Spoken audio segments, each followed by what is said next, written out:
আমি উপদেষ্টাদেরকে বলবো, গাড়ি আর বাড়িতে নিজেকে ভুলে যাবেন না। এদেশের রক্তের সাথে গাদ্দারি করবেন না, ভারতের সাথে হাত মিলাবেন না, আজকে জনগণের বাহিরে অন্য কোনো চিন্তা করবেন না। আমি বর্তমান অন্তর্বর্তী সরকারকে প্রশ্ন করতে চাই, ফারুকী সাহেবের কোন গুণের কারণে, কোন যোগ্যতার কারণে ফারুকী সাহেব তিনি উপদেষ্টা হলেন, এই জাতি জানতে চায়। আমি ডক্টর ইউনূস সাহেবকে বলবো, আপনি আন্দোলন করেন নাই, আপনি সংগ্রাম করেন নাই, আপনি রক্ত দেন নাই, আপনার জীবন যায় নাই, আপনার পরিবারের কেউ শহীদ হয় নাই, আপনার দলের কেউ হত হয় নাই। এদেশের হাজারো মানুষ শহীদ হয়েছে, এদেশের হাজারো মানুষ বন্ধ হয়েছে। আপনি বারবার ওয়াদা করেছিলেন যারা আহত হয়েছে, নিহত হয়েছে, সেই পরিকাঠামোকে দেখবেন, তাদের চিকিৎসা প্রদান করবেন। কিন্তু আপনি ক্ষমতায় বসার পরে আজও তাদের চিকিৎসার ব্যবস্থা করেন নাই, শহীদ পরিবারের ন্যায্য অধিকার প্রতিষ্ঠিত করেন নাই।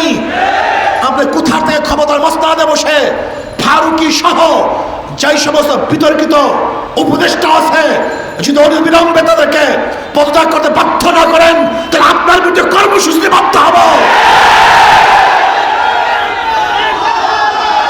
আপনি জানেন ইসলামী আন্দোলন বাংলাদেশ যা বলে তা করে, যা বলে তা করে। ইনশাআল্লাহ বলেছিলাম, যতদিন পর্যন্ত শেখ হাসিনার পতন না দেখবো, আল্লাহ যেন আমাকে মৃত্যু না ঘটান, সেই চোখে পতন দেখিয়েছেন।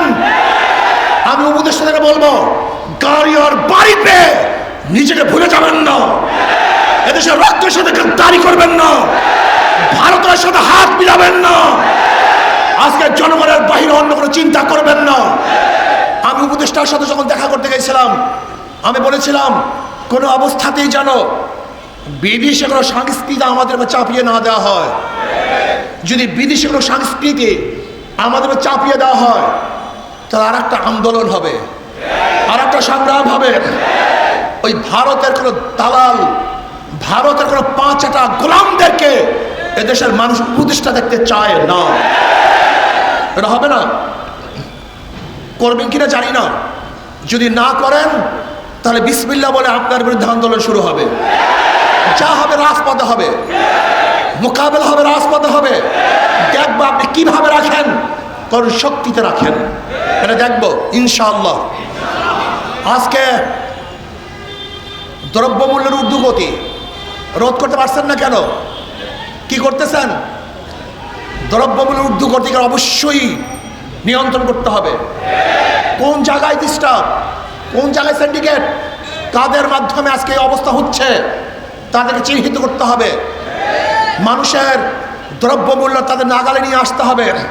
আমার গরিব, আমার শ্রমিক, আমার মজদুর, আমার জেলে, আমার চাষি, আমার কামার, আমার কুলি, তারা মোটা ভাত খেয়ে আনন্দে ঘুরবে, তারা বস্ত্র পরিধান করে হাঁটবে। আমার বাংলাদেশে একটা নাগরিক খোলা আকাশের নিচে থাকবে, তা দেখতে চাই না। প্রত্যেকটা নাগরিকের বস্ত্র, বাসস্থান, খাদ্য, চিকিৎসার গ্যারান্টি দিতে হবে। এইটা আমাদের দাবি, এইটা আমাদের দায়িত্ব। আজকে অন্তর্বর্তী সরকারকে বলবো, দেশ নিয়ে চিন্তা করুন, মানুষ নিয়ে চিন্তা করুন। ওই কয়েকজন চাটুকার দালালদের চিন্তা যদি চলেন, তাহলে শেখ হাসিনার যেই পরিণত হয়েছে আপনাদের একই পরিণত হবে। এদেশের মানুষ না খেয়ে থাকতে পারে কিন্তু গোলামি করা জানে না। এদেশের মানুষ না খেয়ে থাকতে পারে কিন্তু গোলামি করতে পারে না। এদেশের মানুষ ভুকা থাকতে পারে কিন্তু কার পার নিচে মাথা নত করতে পারে না।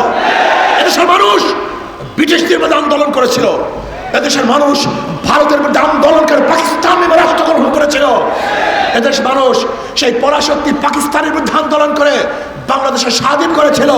এদেশের মানুষ 5ই আগস্ট বাংলাদেশের কোটা নিয়ন্ত্রিত যে সরকারের সাথে ছিল নিয়ন্ত্রণ, সেই সরকারকে মোকাবেলা করে এদেশের মানুষ শেখ হাসিনাকে এদেশ থেকে ভাগাতে বাধ্য করেছে। আপনি চিনেন বাংলাদেশের মানুষ কারা, এদের চরিত্র কি? এরা না খেয়ে থাকে কিন্তু কোনোদিন গোলামি করতে পারে না, না খেয়ে থাকে কিন্তু মাথা নত করতে পারে না। কাজে আসুন, যাদের মাধ্যমে লুটপাট চাঁদাবাজি হচ্ছে, এদেরকে দ্বিতীয়বার আমরা ক্ষমতা দেখতে চাই না। আজকে বিএনপি পুরো ইউটার্ন, ক্ষমতার জন্য পুরা ইউটার্ন। বিএনপির স্বাদ মেটে নাই, ওনাদেরকে আসলে পুরো অত্যাচার অবিচার করা এখনো হয় নাই।